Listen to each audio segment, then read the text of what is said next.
अखंड ज्योति, जुलाई सन 1942। संपादक श्री राम शर्मा। इस अंक के संपादक राजकुमार हरभगत सिंह जी, मथुरा। दुष्टता का नाश हो, बाइबिल की वाणी। पृथ्वी के न्यायी उठ, घमंडियों को बदल दे। भजन संहिता 96/2। दुष्ट की भुजा तोड़ डाल और दुर्जन की दुष्टता का लेखा तब लौं लेता जा जब लौं वह बनी रहे। भजन संहिता 10/15। जो बड़ा क्रोधी है उसे दंड भोगने दे, क्योंकि यदि तू उसे आज बचा लेगा तो फिर बचाना पड़ेगा। भजन संहिता 19/19। जो गड्ढा खोदेगा वह उसमें गिरेगा, और जो पत्थर लुढ़काएगा वह उसी पर लुढ़क कर आएगा। 26/27। मैंने दुष्ट को बड़ा पराक्रमी और ऐसा फैलता हुआ देखा जैसा कोई हरा पेड़ अपने निज देश में फैले, पर किसी ने उधर से जाते हुए क्या देखा कि वह है ही नहीं, और मैंने उसे ढूंढ कर भी नहीं पाया। भजन संहिता 37/35/36। अहिंसा और हिंसा। अहिंसा को शास्त्रों में परम धर्म कहा गया है, क्योंकि यह मनुष्यता का प्रथम चिन्ह है। दूसरों को कष्ट, पीड़ा या दुख देना निसंदेह बुरी बात है। इस बुराई के करने पर हमें भयंकर पातक लगता है, और उस पातक के कारण नारकीय रौरव यातनाएं सहन करनी पड़ती हैं। बौद्ध और जैन धर्म तो अहिंसा को ही संपूर्ण धर्म मानते हैं। अन्य धर्मों में भी अहिंसा के लिए बहुत ऊंचा स्थान है। ऐसे प्रधान धर्म का पालन करने के लिए ये आवश्यक है कि उसके तत्व ज्ञान पर एक विवेचनात्मक दृष्टि डाली जाए। हमें जानना चाहिए कि हिंसा क्या है और दूसरों को दुख की व्याख्या क्या है। किसी को दुख न देने की मोटी कहावत तो इतनी स्थूल है कि उसका आचरण करने पर 1 घंटे भी कोई प्राणी जीवित नहीं रह सकता, और एक दिन भी ऐसी अहिंसा काम में आने लगे तो सृष्टि सर्वनाश ही समझा जाना चाहिए। सिंह, व्याघ्र और सर्प बिच्छुओं को दुख न देने की नीति ग्रहण की जाए तो सहस्रों निरपराध प्राणियों के प्राण संकट में पड़ते रहें। हत्यारे और डाकुओं को न सताया जाए तो समाज की सुख शांति ही चली जावे। जुएं, चीलर, रक्त जुएं, खटमल आदि को पाल कर रखा जाए तो चैन से बैठना मुश्किल हो जाए। मक्खी, मच्छर, पिस्सू, बीमारियों के कीड़े, फसल के शत्रु कीड़े आदि को सताया न जाए तो जीवन यापन होना कठिन है।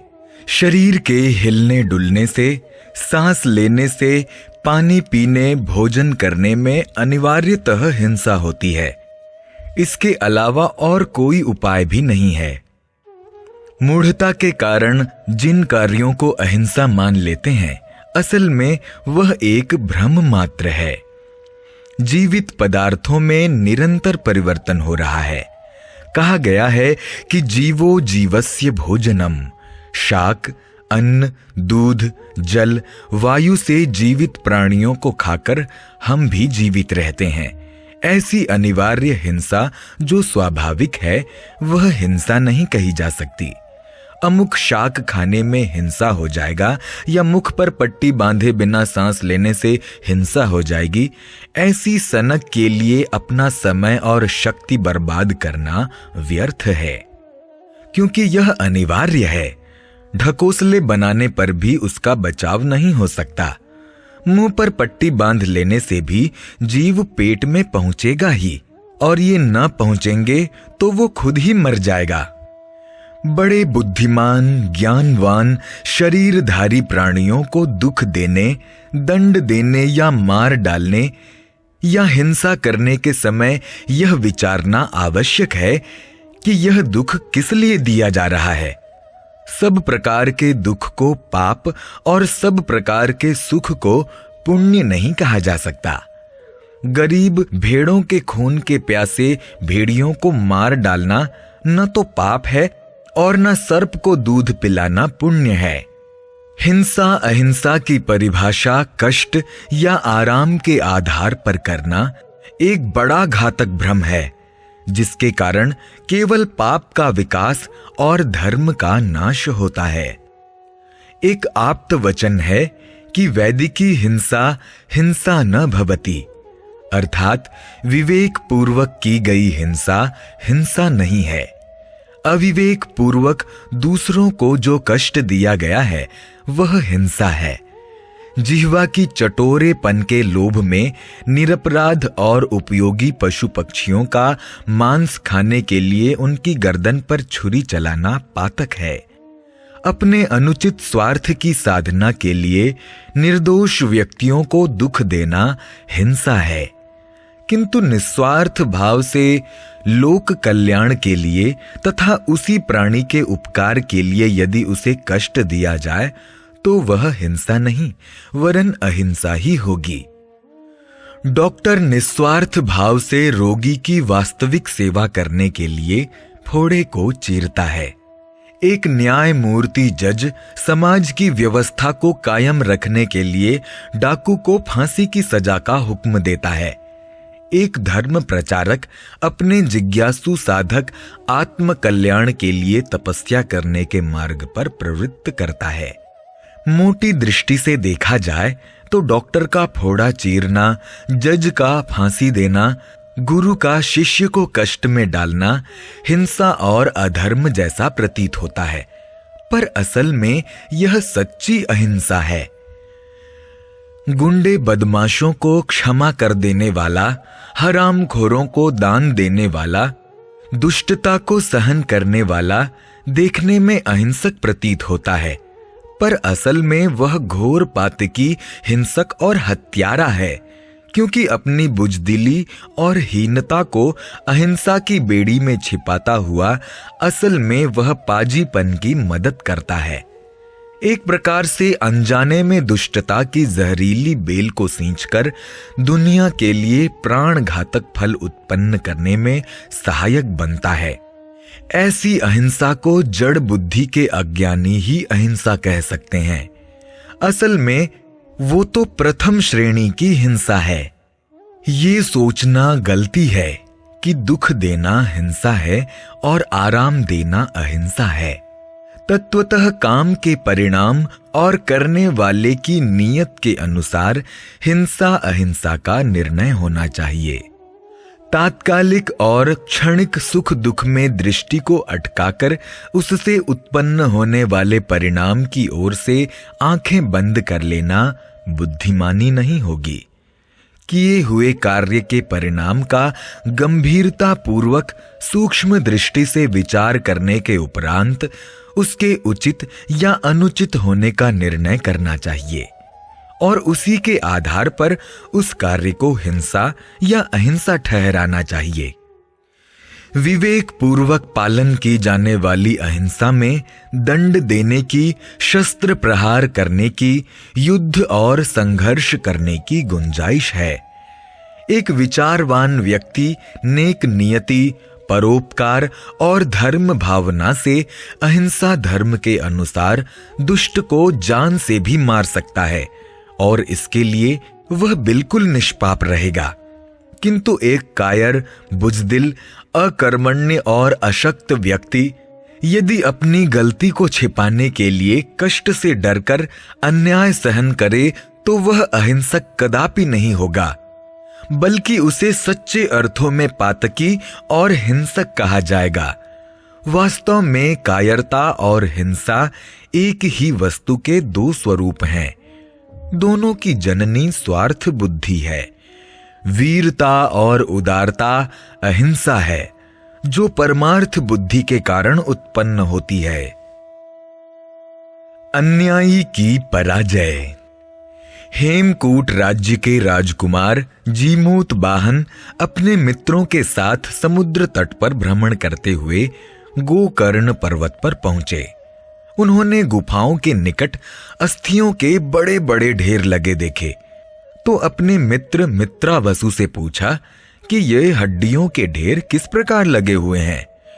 मित्रावसु ने उत्तर दिया, राजकुमार, यह ढेर निर्दोष नागों की अस्थियों के हैं। गरुड़ की नाग वंश से पुरानी शत्रुता है। वे अपने बल के अभिमान में आकर दोषी या निर्दोष किसी नाग को पावें उसका ही काम तमाम कर देते हैं। नाग निर्बल हैं, गरुड़ की शक्ति बढ़ी हुई है। बेचारे नाग गरुड़ के मुकाबले में ठहर नहीं पाते, इसलिए उन्होंने अब समझौता कर लिया है। बारी बारी प्रतिदिन एक नाग गरुड़ के द्वारा वध होने के लिए इस पर आता है और अपने प्राण देकर उनकी कोप ज्वाला को शांत करता है। जीमूत वाहन बड़े दयालु थे। दया से उनका हृदय ओतप्रोत था। निरपराध नागों का इस प्रकार दमन होता सुनकर इनका जी पिघल गया और करुणा से आंखें भर आईं। राजकुमार के पास गरुड़ को परास्त करने की शक्ति न थी, फिर भी उनका क्षत्रिय अंतःकरण अन्याय को सहन न कर सका। उसने निश्चय किया कि अन्याय के विरुद्ध अपने प्राण दे दूंगा। शास्त्र कहता है कि अन्याय से युद्ध करो, धर्म युद्ध में कभी पराजय नहीं होती। यदि अन्यायी को परास्त किया तो कीर्ति मिलती है और स्वयं परास्त हुए तो स्वर्ग मिलता है। यह सोचकर राजकुमार ने निश्चय कर लिया कि नागों का पक्ष लेते हुए गरुड़ से धर्म युद्ध करूंगा। नाग माता विलाप कर रही थी कि हाय, मेरे इकलौते बेटे शंखचूड़ को आज गरुड़ की कोप ज्वाला में अपना प्राण देना होगा। बेटे को छाती से चिपटाकर वह मर्म भेदी करुण क्रंदन कर रही थी, जिसे सुन सुनकर जीमूत वाहन का कलेजा फटा जा रहा था। राजकुमार ने निकट आकर कहा, माता, आपका विलाप मुझसे नहीं सुना जाता। आपके शंखचूड़ को बचाने के लिए मैं अपना प्राण देने को तैयार हूं। आप अपने बेटे को अपने पास आनंद से रखिए। आज मैं गरुड़ के अत्याचार का भोजन बनूंगा।